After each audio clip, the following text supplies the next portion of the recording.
Good morning, fourth grade. It is 4B co-teacher Mr. Romano here, coming at you on this lovely Monday. I hope you guys had a great weekend. It is chapter 26 of our Read Aloud series, Holes. In our last chapter, we found out about a secret relationship between Sam, the town handyman, who also sells all different types of onion and onion ointments and things of that nature, and the school teacher, Miss Catherine. They were caught kissing out in public. Remember, this is the 1800s, so that was not something that was allowed. Let's continue.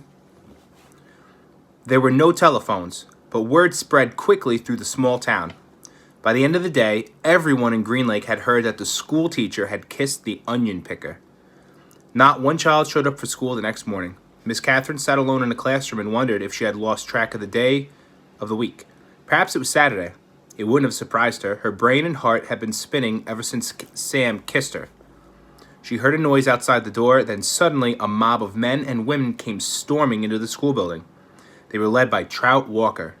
"There she is," Trout shouted, "the devil woman." The mob was turning over desks and ripping down bulletin boards. "She's been poisoning your children's brains with books," Trout declared. They began piling all the books in the center of the room. "Think about what you're doing," cried Miss Catherine. Someone made a grab for her, tearing her dress, but she managed to get out of the building. She ran to the sheriff's office. The sheriff had his feet up on his desk and was drinking from a bottle of whiskey. "Morning, Miss Catherine," he said. "They're destroying the schoolhouse," she said, gasping for breath. "They'll burn it to the ground if someone doesn't stop them." "Just calm your pretty self down a second," the sheriff said in a slow drawl, "and tell me what you're talking about." He got up from his desk and walked over to her. "Trout Walker has—" "Now, don't go saying nothing bad about Charles Walker," said the sheriff. "We don't have much time," urged Catherine. "You've got to stop them." "You're sure pretty," said the sheriff. Miss Catherine stared at him in horror. "Kiss me," said the sheriff. She slapped him across the face. He laughed. "You kissed the onion picker. Why won't you kiss me?" She tried to slap him again, but he caught her by the hand. She tried to wiggle free. "You're drunk," she yelled. "I always get drunk before a hanging."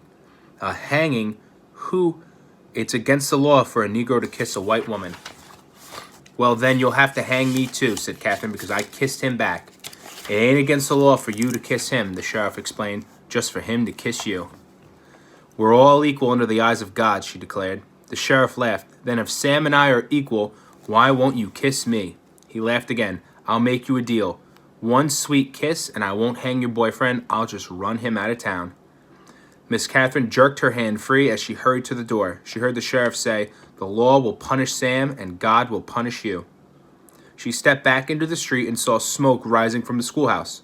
She ran down to the lakefront where Sam was hitching Mary Lou to an onion cart. "Thank God I found you," she sighed, hugged him. "We've got to get out of here now." "What?" "Someone must have seen us kissing yesterday," she said. "They set fire to the schoolhouse. The sheriff said he's going to hang you." Sam hesitated for a moment, as if he couldn't quite believe it. He didn't want to believe it. "Come on, Mary Lou." "We have to leave Mary Lou behind," said Catherine. Sam stared at her a moment. There were tears in his eyes. "Okay." Sam's boat was in the water, tied to a tree by a long rope. He untied it, and they waded through the water and climbed aboard. His powerful arms rowed them away from the shore. But his powerful arms were no match for Trout Walker's motorized boat. They were a little more than halfway across the lake when Miss Catherine heard the loud roar of the engine. Then she saw the ugly black smoke. These are the facts.